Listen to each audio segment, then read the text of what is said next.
How we doing, everybody? This is Jeremy at Cessnon House at the school, and I wanted to show you some of the typical equipment that we have on a hotline. Sorry for the mask, but there's other people around.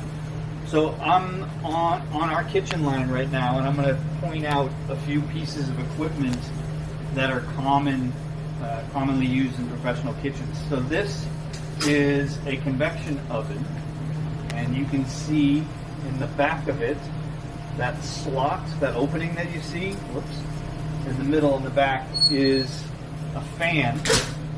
And the way this works is this is a gas that'll turn it on, and you can see the light come on here where it's not at whatever temperature it's set at.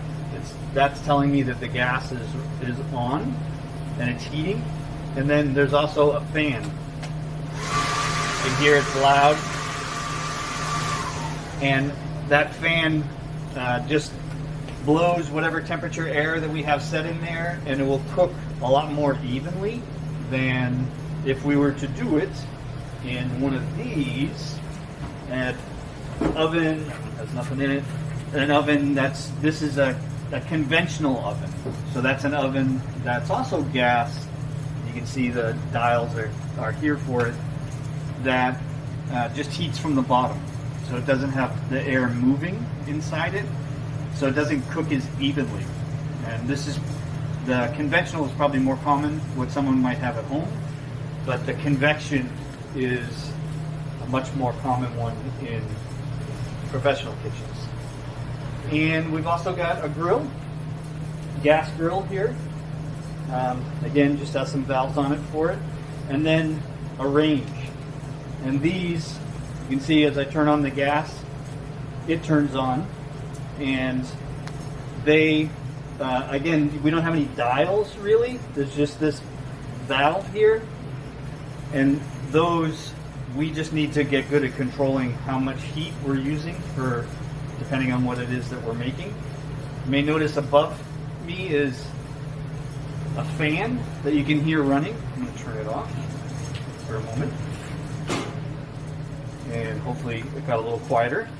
So that fan, there's filters up there that filter the air that's being sucked out of this kitchen and blown outside.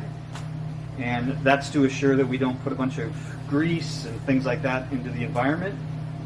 But it also helps protect the people that are here in the kitchen so they're not breathing in all of that. It's getting sucked up out of the kitchen.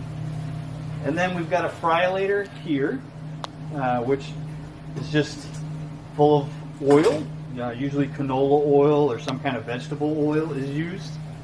And it also just has a dial on it. It's all dirty down here, but you can see there's a dial down here that we can set the temperature. And so we can control the temperature of that oil. Typical temperature setting on a fryolator is 350 degrees. So that's almost always the temperature they're set at.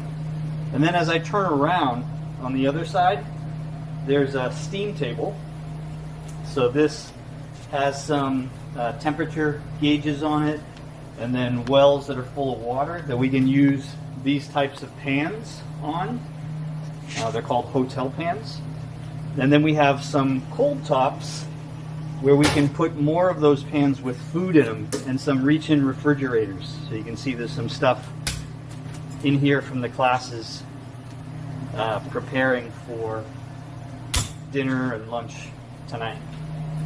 And then we've got a pass-through up here where this is a heating element, so it'll be hot. And so when we're typically open and preparing food and serving it, we're putting it up at the pass, and the service staff would come and pick it up from there. So again, a couple other things we have here. Panini grill. We've also got what's called a salamander here, which has heating element. Let me see if it's got, there we go. You can see that it gets hot above stuff, so you can melt things. So it's called a salamander. Bigger ones are called broilers. And then, of course, a hand sink, so we can keep our hands clean while we're here on the line. And that's kind of a typical small hotline in a kitchen. So we'll talk more about some other stuff.